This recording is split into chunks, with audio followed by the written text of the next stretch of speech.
And I'm Allison. Welcome to Nerd of the Week. This is our first episode, as you can probably tell. So, I wanted to make a podcast because I thought it would be cool. Because I like to jump on trains as they've already driven by me.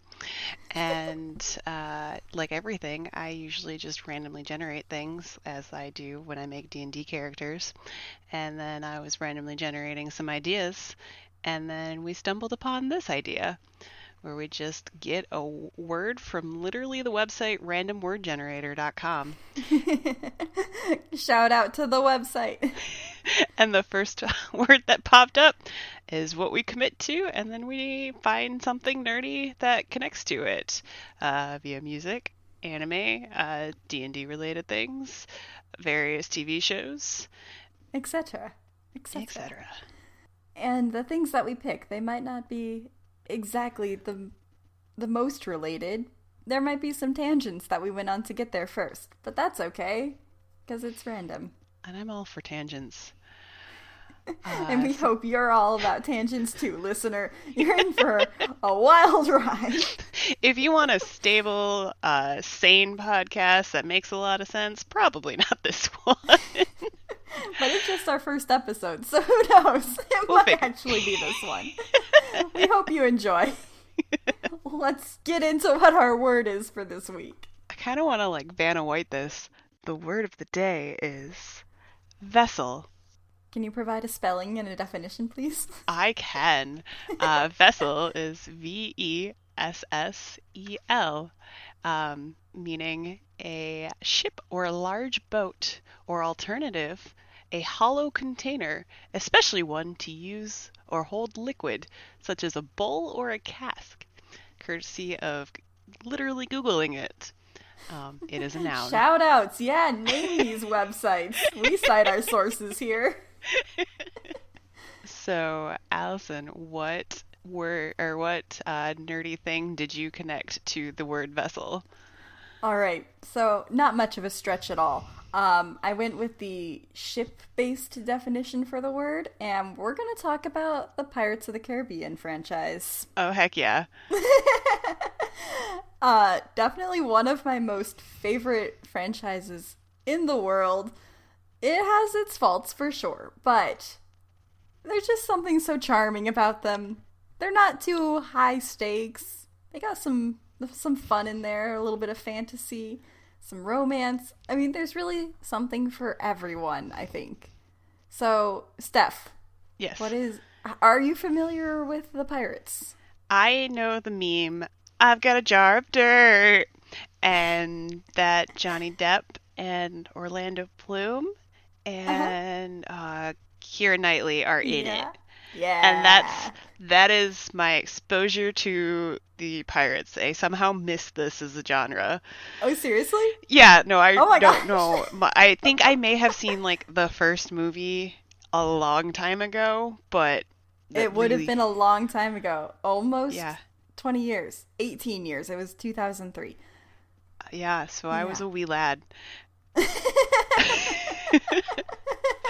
Yeah, well, I did not miss them at all. They were very much on my radar. I love these movies so much. Oh my goodness. So, as I said, the first one, The Curse of the Black Pearl, did come out in 2003. And I definitely remember the first time I saw it, it had not been on my radar at all. I did not know what this movie was, but I was over at my best friend's house for a sleepover, and we were in 3rd grade. And it was a mind-boggling movie. I didn't understand the plot at all at that time. I don't know how I completely missed the plot, because I don't think it's that hard to understand. We'll go into that in a bit. Spoiler alert. All right. But something about it was just so charming, even to the very confused young me. And then for a while, that was the only one of them I had seen. However, in quick succession in 2006 and then 2007, Dead Man's Chest and At World's End both came out. At this point, I was now in middle school, and since they'd come out so close to each other year-wise, And then, of course, Curse of the Black Pearl was like back in people's consciousnesses. It was like on TV again, so you could see it. Mm-hmm. So suddenly I, A, understood the plot that I'd missed before, and B, there were 2 continuation movies, and it just captured my heart. I got so into the music, and that was when like iPods and whatnot were becoming popular, so I could literally own the soundtrack, and I could live the pirate life. Pirate life for me. And it was just perfect. And seriously, I had on any playlist I ever made from middle school until like 3rd year of undergrad, even probably beyond, I had some Pirates of the Caribbean music on any playlist because it was just like so good. It's so epic. We'll get into the music in a bit here. That was kind of the trilogy. Those are the ones with the same classic cast with Orlando Bloom, Johnny Depp, Keira Knightley, the works. Mm-hmm. Then, this was very controversial. In 2011, On Stranger Tides came out. This had a new cast. Shocker. Oh, okay. Also, the music was slightly different. They brought in the guitar duo Rodrigo and Gabriela, who are amazing, but they definitely added a Spanish flair to the music, which I think was perfect. I think was beautiful. But it just kind of overall was a different movie. Like it still had Johnny Depp, but like it wasn't so much related.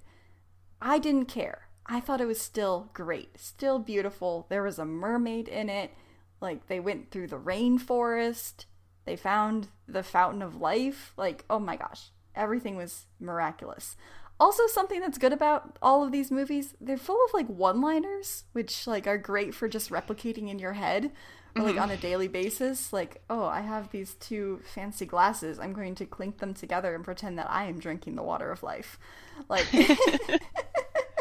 I don't know. They're great. They're relatable even though they're high fantasy. It's great. But that one was kind of controversial because people are like, oh, this again? Like, they're just trying to remake the same thing, even though, like, it was a different story. But I guess I get it. You had set up an expectation for the first 3, and then here's just a completely different, basically, side quest. It's a little, eh. But then, they came back again. This was, quite a time period between them, because On Stranger Tides was 2011. And then Dead Men Tell No Tales was 2017. If you've ever been to a Disney resort and been on the Pirates of the Caribbean ride, then you'll know part of that whole thing, they kind of have chanting through the ride is Dead Men Tell No Tales. And the ride actually came before all the movies. So a lot of what they have in the movies are like symbolism and icons and whatnot from the rides. Oh, that's cool. Yeah, it wasn't vice versa, which a lot of the Disney rides are, but not this one. It was all inspired by the ride to begin with. So anyway, Dead Men Tell No Tales. I think also pretty good. Of the 5 movies, I think it is my least favorite. However, we still have Johnny Depp as good old Captain Jack Sparrow, who is going to live forever, and no one can tell me otherwise. And no one can tell him otherwise either. That's kind of his whole thing. He's all about survival of himself. Mm-hmm. And then we also get Keira Knightley and Orlando Bloom's son, well, movie son, making a grand entrance into the story. And basically, he's trying to free his father, who is Orlando Bloom, who in the 3rd movie got made into Davy Jones. He's trying to free him from the curse and reunite his parents together. It's this whole thing. But he becomes a pirate, and it's charming, and he's carrying on the family business. It's all very wholesome, though. It's all very good. I don't know if you can call a pirate movie wholesome. Oh, but they are. They're so wholesome. You'll have to watch them. So, yeah, that's kind of a brief summary of the movies. The Dead Men Tell No Tales, the most recent one, definitely was the lowest grossing of the movies. It got just over $100 million in North America sales. By contrast, actually, the second movie, Dead Man's Chest, got 400 million, with The Curse of the Black Pearl we're actually at World's End being quickly after that one, just over 300. It was 309, and then Curse of the Black Pearl, the first one, was 305. So you can definitely see they kind of reached their stride with the second and third movies, which are definitely my favorite. And then I think, they did fall to the side of people thinking, they're just trying to make more money, and they weren't really interested in them. But I think they still had good entertainment value. Sometimes you just need that in a movie. It doesn't have to make sense as long as it's a good ride and turns your brain off for a minute. Yeah. I think we need a lot of that right now. One of my favorite scenes, it's not really even a scene, it's just kind of a shot leading into a scene. So it's in the third one, at World's End. So basically, they have to go rescue Captain Jack from Davy Jones' locker. They have to go to the end of the world to find him. You can only get to the end of the world by being completely lost, apparently. Now, the shot that they have leading into when they're about to go over the edge of the world in magical land, they're not trying to propagate that the world is flat, I don't think. But anyway, it's such a beautiful shot because they have them kind of floating through really, really still water, and they've made it so that the sky is definitely reflected in that still water, but the way they've shot it, it looks like the boat is literally flying, and it's just so beautiful, and the music is like haunting in the background, and it's amazing. It's one of my favorite cinematic shots. It has stayed with me. It's literally so inconsequential to the whole movie, and it lasts like 3 seconds. But oh my gosh, so beautiful. Mm-hmm. So perfect. Love it. Another one of my favorites is at one point in Dead Man's Chest, the whole pirate crew is stuck on a cannibal island. They've been imprisoned by the cannibals, and Captain Jack Sparrow, he's been separated from the rest of his crew. But he eventually finds them on this island, and he gets captured as well, thrown into the cages. Now, the whole crew is not there. It's only a subset of the crew, and of course the subset that has featured heavily in the movies, the main actors. You don't see any of the extras. Sure. But that's the point. Johnny says, "Where's the rest of the crew?" And he gets answered, "Well, these cages weren't here when we came." And you see a close-up of the cages, and it's human bones. And I don't know, just something about that is like horrifying, yet like comedically great at the same time. Mm-hmm. And then they have this really funny music in the background of like a silly waltz, and they're trying to like swing this cage back and forth to get to the side of the canyon that they're hanging over so they can climb up. And it's just so great. There's a final scene that is my absolute favorite in At World's End. There's a 3-way pirate fight between 3 pirates who are on completely different sides, but they each have different motives for potentially keeping one of the other ones alive, but killing the other one. And they're all not really sure of who's going to kill who, or like they haven't in their minds made up like which side they actually want to choose yet. And it's on another deserted island, but there was some sort of old mission on the island from when the conquistadors were there. There's this whole thing where there's some zombies as well from Davy Jones. It's really comedic, but it's the middle of a fight, and there's like this huge like water wheel that they fight on, and they have to keep dodging these bars that are spinning and going to whack them in the head. But they're like expertly doing it, and there's lots of, I guess choreography is a good way to say it for the sword fight. And it's just very well shot and very dramatic, and it moves quickly and gets the point across, and I never feel bored when watching it. Right. And also the music is great. So highly recommend. You can probably find a lot of these as clips on YouTube, I would think. I mean, the series itself is very memeable. There's that one that's my favorite that we used a lot in school where it was like you didn't pay attention in class and now you're trying to look at the homework or do the homework, and it's Johnny Depp with like that face that's just like, what? Yes, yes. And Oh so, gosh, now I'm thinking there's so many scenes that I love. There's another one where it's literally just Johnny Depp in Davy Jones' locker and he's there by himself with the Black Pearl. mhm. And he's like hallucinating and there's all these other Johnny Depps there acting as different parts of the crew and one thinks he's a chicken and Oh my. the real Johnny Depp says, "I've had it with you," and he jumps off of the ship onto the sand. There's no water in the locker. And he walks away, and like it's all just flat, flat sand. They actually filmed it in Death Valley on the salt flats, which is amazing. That's really cool. Yeah. So it's just like this flat expanse of white, and then suddenly he comes across a rock. He picks it up and he licks it. It's just so funny. And he doesn't like the taste of it, and he throws it, and then it follows him because it's actually crab. Oh, it's a crab. It's a crab. Yep. Is that the scene meme where like he's got like a rope and he's trying to pull the black pearl? Is that like in the same scene? Okay. Yeah, absolutely. There's like small like visions in the back of my head that I'm like generating when you're talking about this place. Excellent, excellent. I'm so glad that you have generated the visions. So since you haven't seen these, I feel like it would be unfair to ask you trivia. Oh, do it. Okay. I I can will. wildly guess and then just drive everyone up insane or who has familiarity with this and they'll be like, "Why don't you know this?" All right. So the first one I'll ask you, it comes from At World's End. Okay. And it is, who is the Pirate King? The Pirate King. Yes. And I'll give you a little bit of background on this.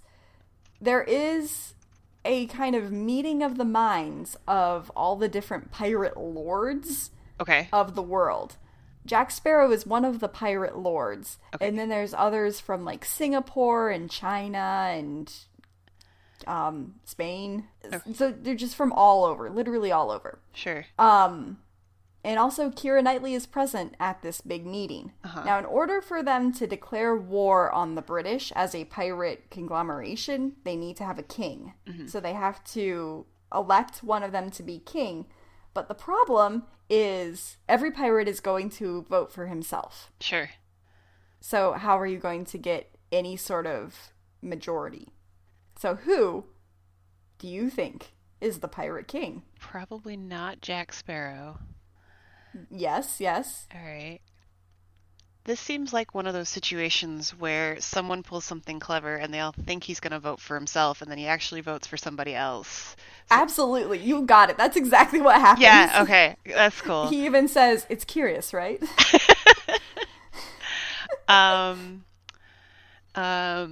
The dude from Singapore. Okay, you are actually basically correct. Oh. Somewhat. I'll tell you, right before the meeting happens, he dies. Oh. However, he had thought that Keira Knightley was a goddess and had her on the ship in his presence when he died and left the ship and the captainship to her. So Keira is now the captain from Singapore and she gets to be the Pirate King. Oh, dip. That's so cool. Yeah. So, yay. You got it. You got one. That was blind luck. That was perfect. See, you don't really need to understand the plots at all. You just need to have a basic understanding of what would be cool for audiences. In the first movie, Johnny and Keira are trapped on an island. Okay. What does Keira do to get them off the island? I'm going to give you 3 multiple choices because 4 would just be too hard to keep track of. No, that's fair. All right, so does Keira A, build a boat and start sailing away until the Black Pearl just happens to come by at the right time and pick them up? B, find that it's not actually an island, but actually a small peninsula from the mainland and simply walks back to civilization? Or C, burns all the rum to make a large plume of smoke that the Black Pearl then sees and comes to rescue them? As much as I love the second answer, because that is like straight up like the difference between how men and women think, where men are like, here is water, gotta fight the water. And the women are like, but what about over there? I think it's Uh-huh. the last one Yes, it is. where we set it on fire. And there's also the very titular "Why is the rum gone?" Yep. on YouTube. Why is the rum always gone? I do know this line. Yes. Yes. And Johnny is very sad about that. But they get off the island. I think I remember, because I've seen the first one a long time ago, and I think I remember watching it and having no idea what rum was because I was an innocent, sweet child. And my mom just went, oh, it's something pirates drink. And then I never questioned it until I was way older. And I was like, wait, rum is alcohol. Way to pull the wool over and have the wool pulled over your eyes. Uh-huh. All right. Let me see. All right. So, getting back to our keyword of vessel, I will now ask you about the ship, the Black Pearl, the Black titular Black Pearl. Mm-hmm. What color of sails does the Black Pearl have? I feel like black is the obvious answer, But that's probably not right because you didn't immediately say yes. well, I want you to think. You don't have to think more. That can be your final answer if you want it to be. So pirate ships, lodging things out, usually have like black sails with like a skull and crossbone on them. Well, So, that's their flag. oh, that's true. That's not really a sail. Um, no, Don't think too hard. I'm gonna stick with it. I'm gonna say they're black. Yeah! Woo! Good job! Because it's the Black Pearl! Alright, I do have one last bit of trivia here for you, and Sure. this comes to us all the way from Dead Men Tell No Tales. Okay. How did Jack Sparrow, Captain Jack Sparrow, get the Black Pearl? Um, did he? Oh, he stole it, right? Um, or like he mutinied and then took it? No. No? Oh, okay. Then I have no idea. No. So in the first episode, or this first movie, he was mutinied against, and someone else took it from him. But how he got it, as is revealed in Dead Men Tell No Tales, as like a pre-flashback to any of the movies, when he was just a young lad, he was some sort of, ship hand or whatnot, not anyone of major consequence.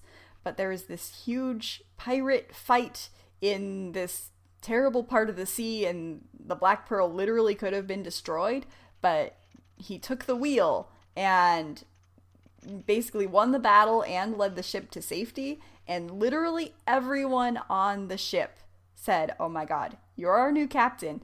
And he was but a wee lad, and he did become the captain, and then it was his ship. So he didn't even steal it or have to mutiny for it. He was literally given it.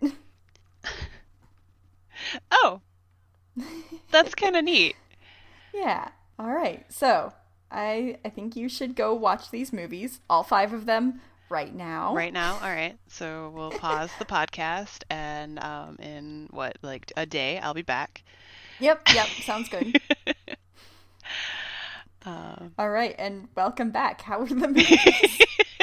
Oh, they were good. I liked them a lot. Yeah, no, Awesome. that one guy, really cool. The other line that I know. Oh, and you remember that one part of the one movie? Excellent. Love it. Yeah. Gosh. Okay. You're the worst pirate I ever heard of, but you have heard of me. I remember that line. That was There you go. See, you have heard of him. I have heard of him. In fact, I have. Perfect. Thank you for indulging me with the vessels of Black Pearl. Heck yeah. No, it was good. I don't know how I missed this series, but it sounds pretty fun. What's your word? All or right. your topic in relation to our word? So, you knew I had to pick Star Trek, because Oh, did you? I did. Well, being raised by Trekkies and then loving the original series, for as flawed it is as it is, I had to pick the USS Enterprise because it is a spacefaring vessel.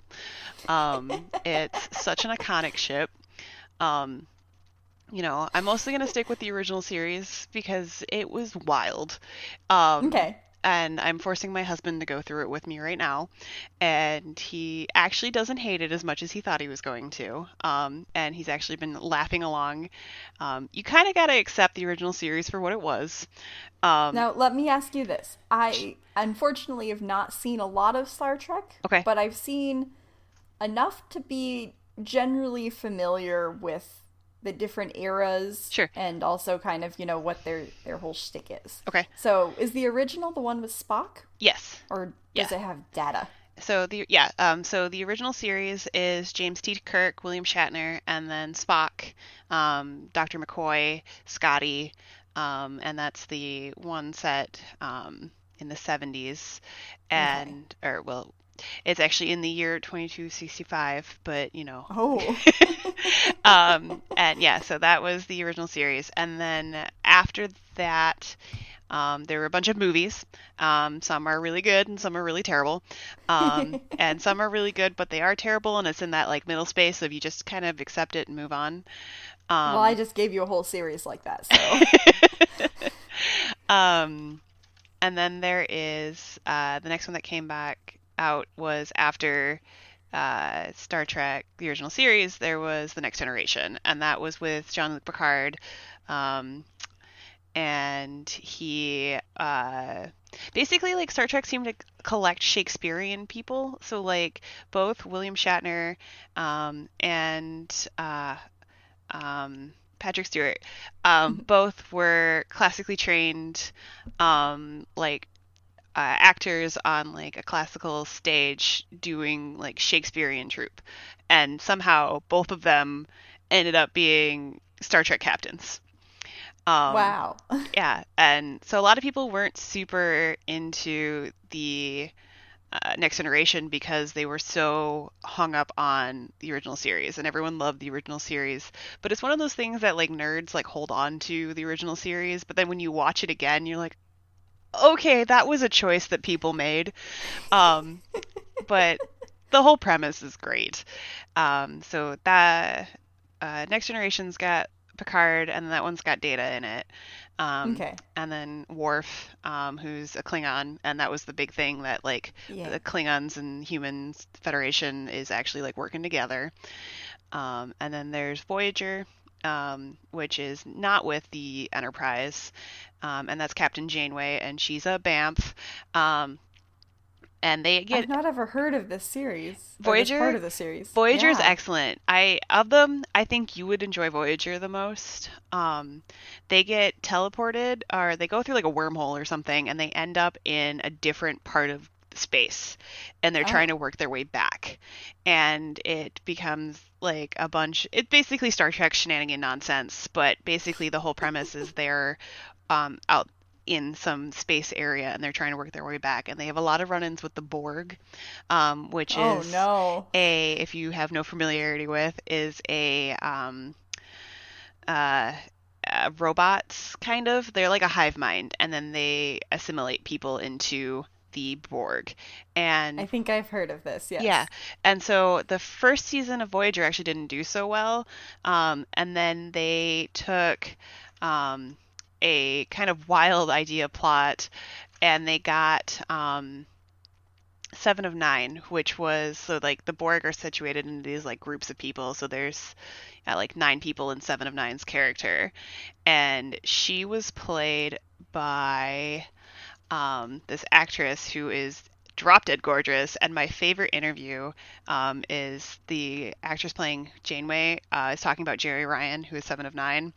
And they're like, I knew our ratings were going to go up the second I looked at that spandex suit.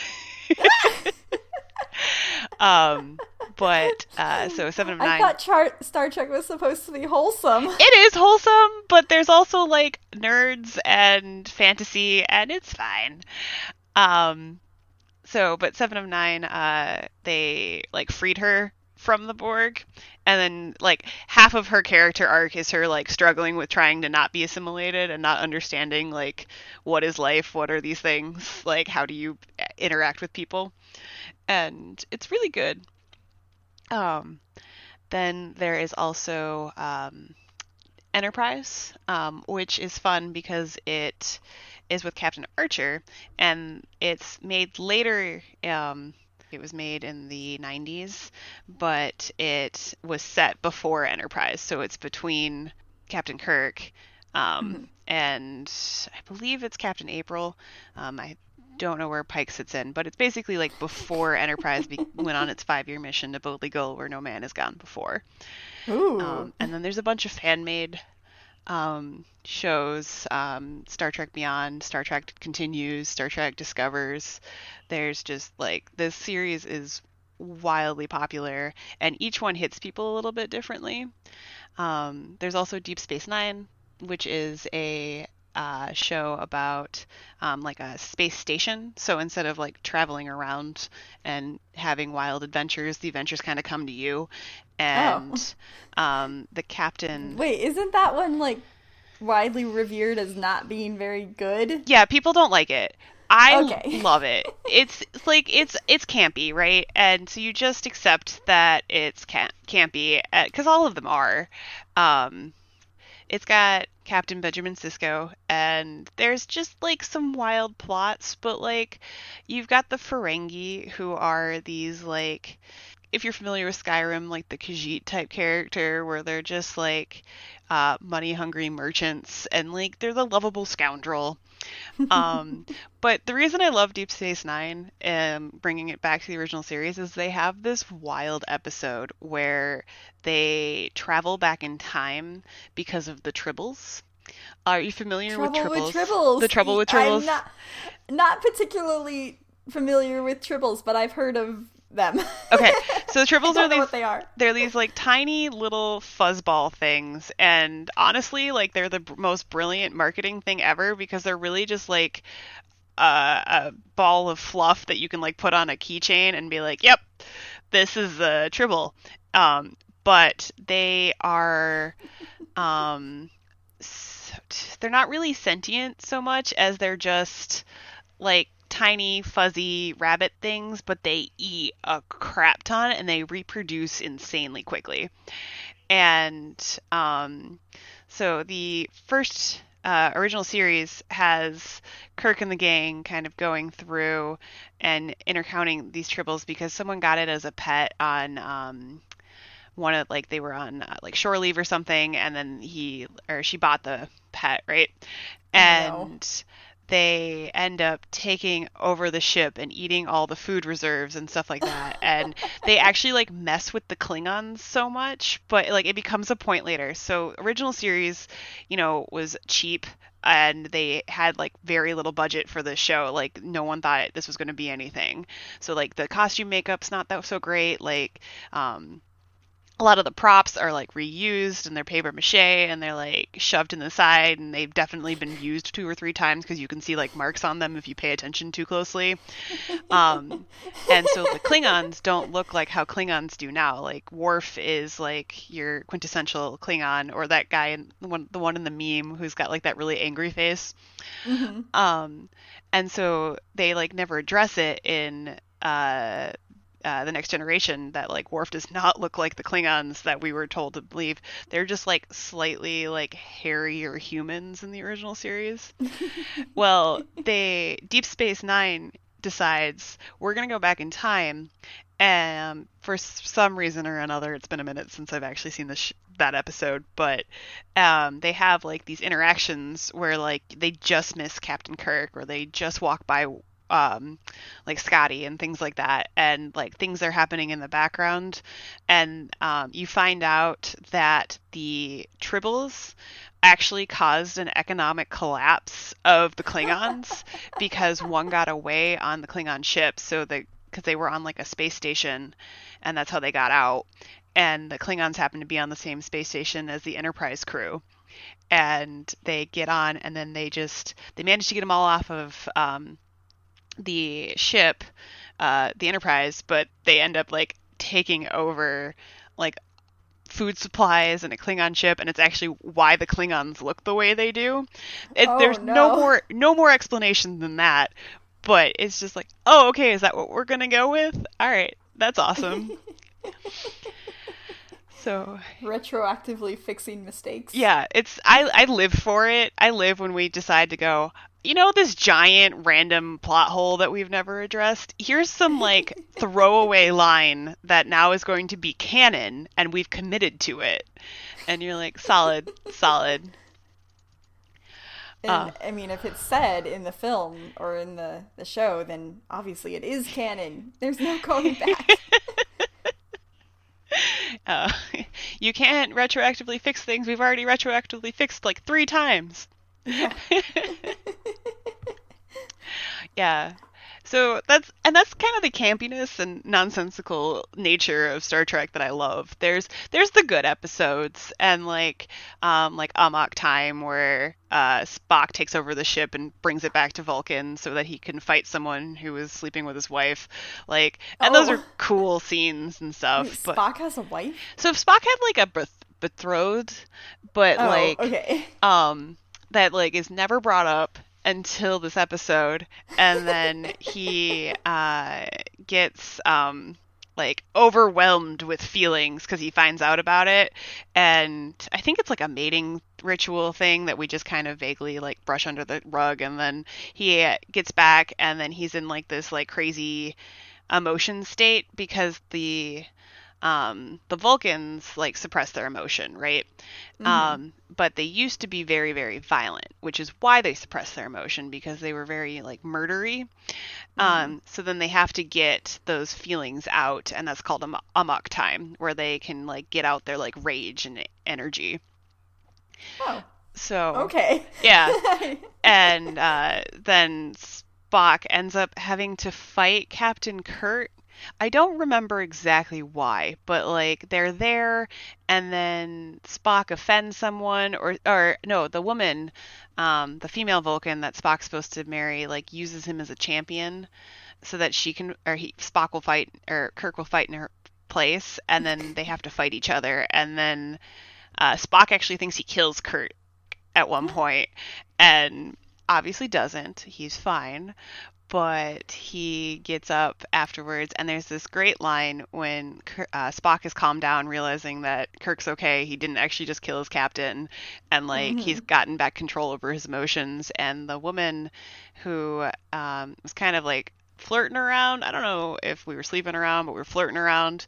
And there's another gentleman involved, and Kirk is heading back to the ship, and Spock looks at this guy, and then he goes something like, having, or you're going to find that wanting is not so beautiful as having, or vice versa. Like the desire to have someone is sometimes more compelling than the actual thing because you put this thing on a pedestal, and Mm-hmm. then you find out that, oh, they're just a thing and they're not that cool. It's like the most like underhanded excellent insults that could be delivered. And he's like, nope, screw you. And then they go off and have another gallivanting adventure. Oh, wonderful. I live I'm for glad it. there's a lesson in all of that. They do try. There is like attempts. Sometimes the lesson is don't be a jerk, but sometimes you need those lessons. Mm-hmm.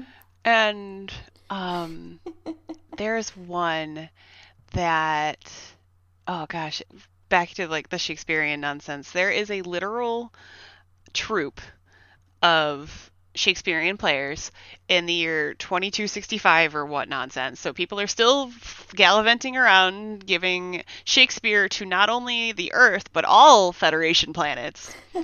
And there is a guy that used to be a like dictator warlord kind of dude on like a colony Oh. planet. And this is where we get a little bit of Kirk's background, because apparently Kirk was on this planet. And he has this kind of Thanos-like philosophy because they were running out of supplies, that if he just randomly murdered half the population, they'd be fine.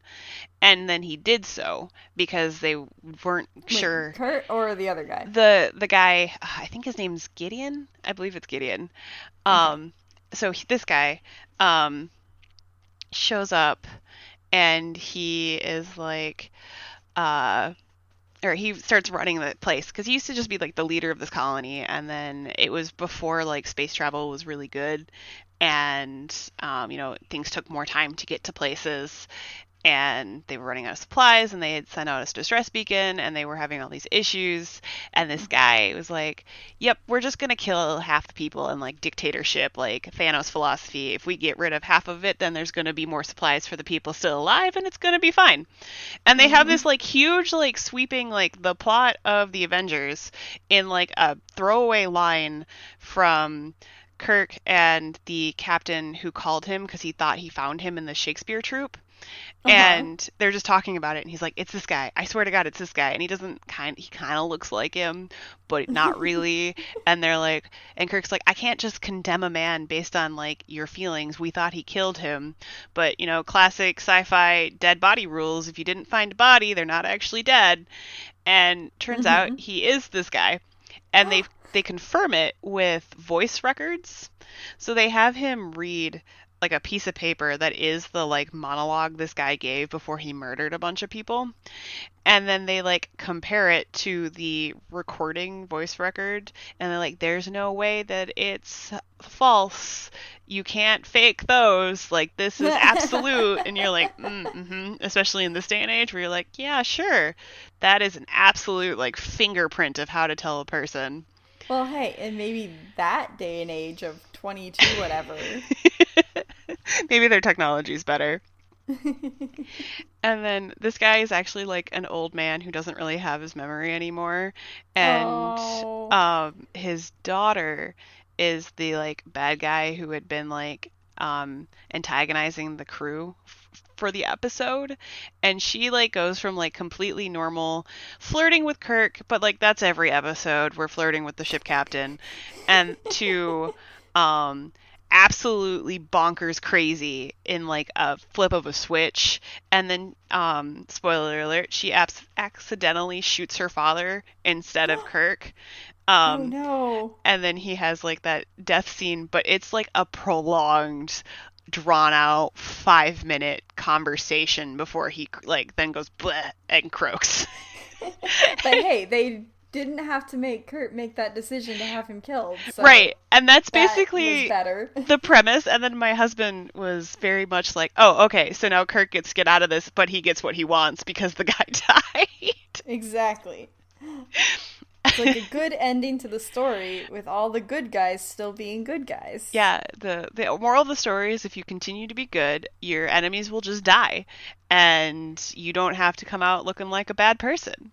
Uh, Perfect. yeah, so like I could spew information, and probably like false information. I'm sure there's words or names I've said wrong. I'm notoriously bad at that anyone listening who is a Star Trek fan will come at me for. Don't come at me. I do my Please don't come best. at us. We're just having fun here. It's all for fun. um but the word is vessel, so I went with the Enterprise. I have a couple of questions specifically tailored to the Enterprise for Okay, you. before we go into the questions, I'm going to tell you just a real quick little anecdote with my Yeah. experience of the Enterprise. All right. The only Star Wars movie I've ever seen. I know Star Wars, Star Trek, they are different. I do know that. The only Star Wars movie I've actually ever seen was Solo, and I saw it in theaters by myself. So I didn't have anyone to confer with. But Oh. when they brought out the one ship that Solo rides around in that movie, I thought, wait, is this the Enterprise? Did they put the Enterprise in Star The Wars? Millennium Falcon. The Millennium Falcon, yeah. Literally thought the Millennium Falcon was the Enterprise for a hot second.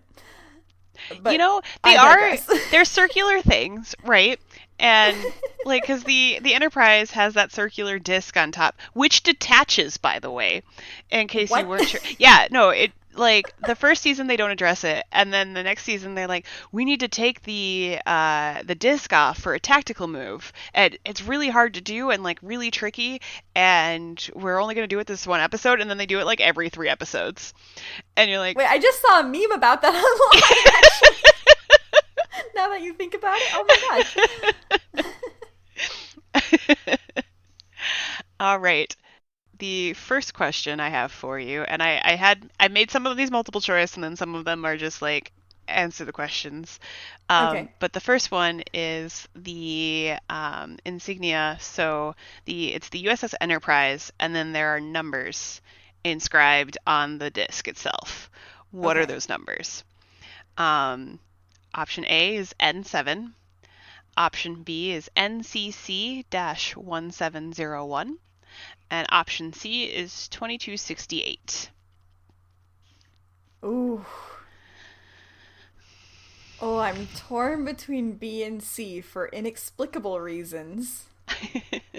I my mind is saying it can't possibly be A. I'm gonna go with B. The NCC 1701? Yeah. Yep, correct. Yeah. Does it like stand for something? It is like the ship logo registry. So to be connected to the Federation, it's like it's kind of like a VIN number for a car.